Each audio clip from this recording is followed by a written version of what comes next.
What is going on, people? My name is Tony 2.0, and welcome back to a Noob's Guide to League of Legends.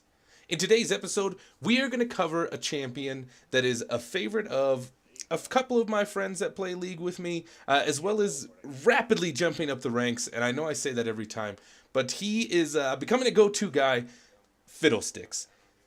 Fiddlesticks is one of those champs where you look at him and you say he doesn't have a whole lot going for him. He's awfully squishy, easy to kill in the beginning, but he has a dark side. And Fiddlesticks can turn out to be an overpowered champ if played correctly, and if the person behind him has a good team that can work with him and work to his strengths. For Fiddlesticks, I tend to use Fiddle as a jungle.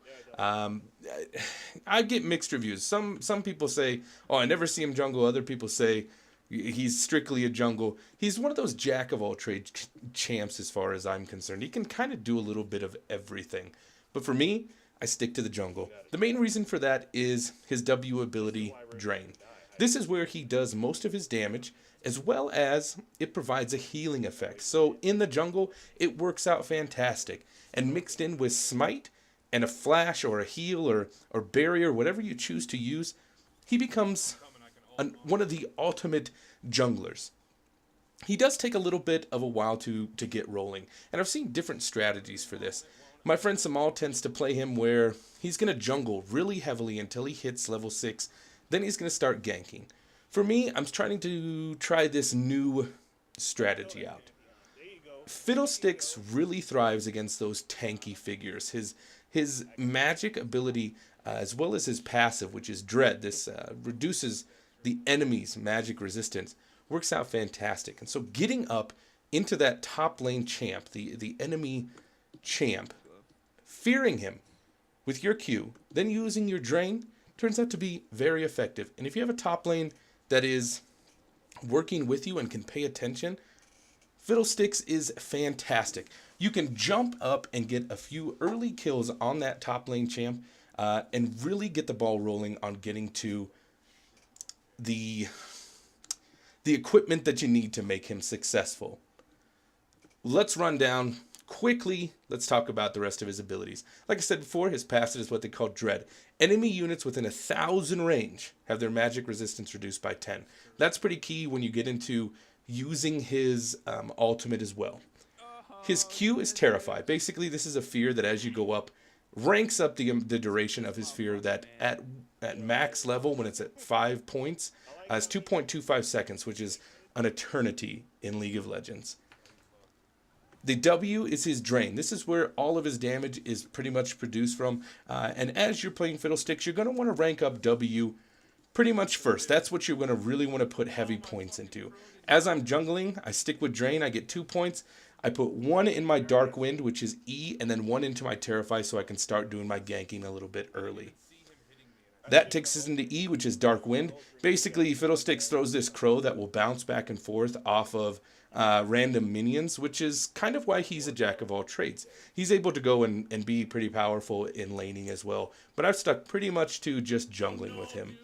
That takes us to his ultimate, which is the Crow Storm.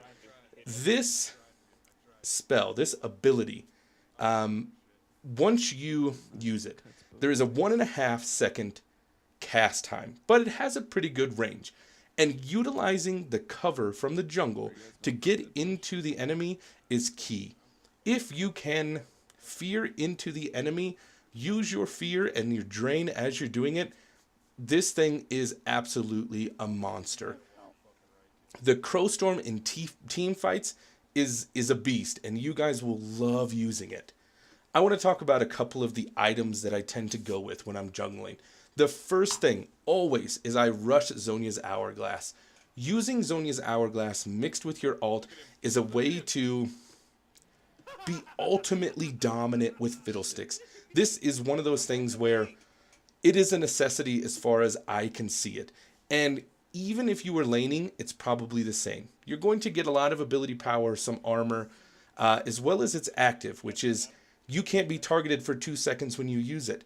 If you get into a group of people, pop your ult, they start attacking you, you can push that active And what it will do is make you untargetable. They don't know what's going on, and you finish them off with your ultimate.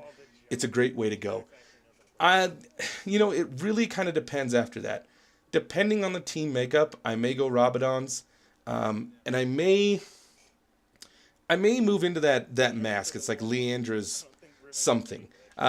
Anything with magic penetration is going to be very beneficial to you, and it's well worth looking into.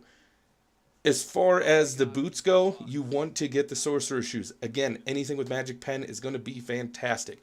Don't pay attention to the build guides that are online. Learn your own thing. See what you can find from this. Remember, you want to build heavy AP with this champion, a lot of magic penetration, and in a pinch, Fiddlesticks can actually get awfully tanky. I have switched him over to an almost full tank build and been very successful with him, and that's something for you guys to try. Guys, it seems like you enjoy this series, so I'm going to keep them coming. Up next, I'm going to have Akali, Gangplank, Blitzcrank, and a couple more. Put it down in the comment section if you would like me to cover something specifically. I'm also going to start doing some live commentaries over some gameplay so you can see kind of how I use the tunes. Guys, thank you as always. Please click that like button, subscribe if this was helpful and you'd want some more, and I will see you again very soon.